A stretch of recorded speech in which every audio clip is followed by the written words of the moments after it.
Arey, I'm pretty sure right say we'll reach faster. I was here 2 days ago. It's faster from the left. No, yeah, it's the right. You can't always be right, Natina. Turn right.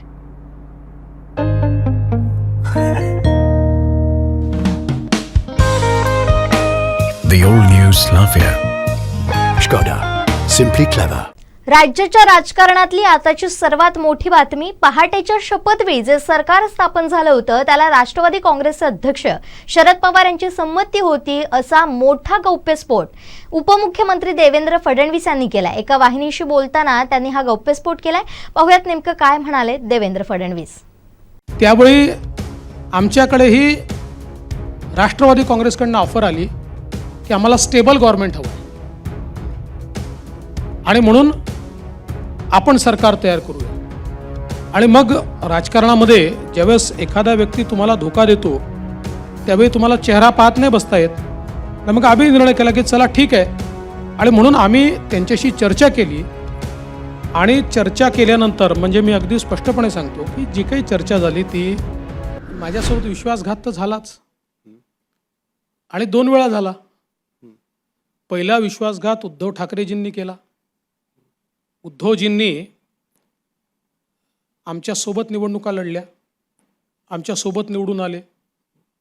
निवडणुकीच्या काळामध्ये प्रत्येक भाषणामध्ये मोदीजी म्हणत होते देवेंद्र फडणवीस मुख्यमंत्री असतील तेव्हा ते टाळ्या वाजवत होते, अमित भाई म्हणत होते तेव्हा ते टाळ्या वाजवत होते, नड्डाजी म्हणत होते तेव्हा ते टाळ्या वाजवत होते। नव्हे तर त्यांनी स्वतःही अनेक भाषणांमध्ये माझाच नेता म्हणून उल्लेख केला।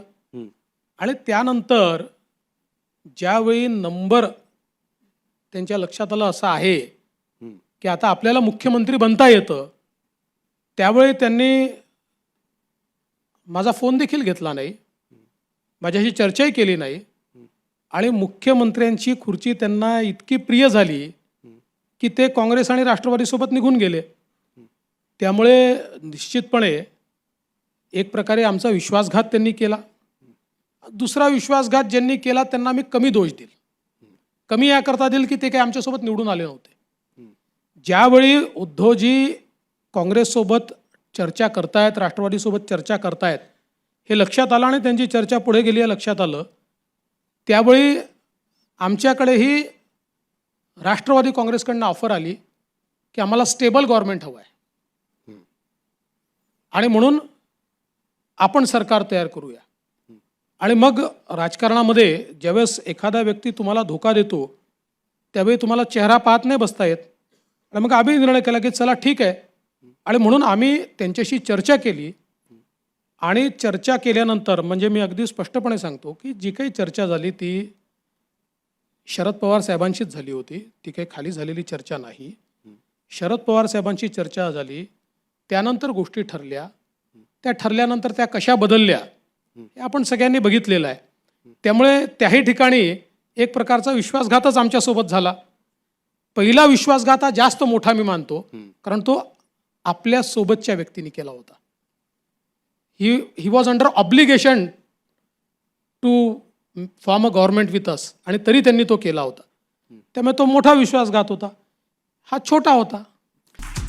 हे बातमीपत्र आणि आमच्या संपूर्ण दिवसभरातले अपडेट्स आपण पाहू शकता मोबाईल ॲपवर।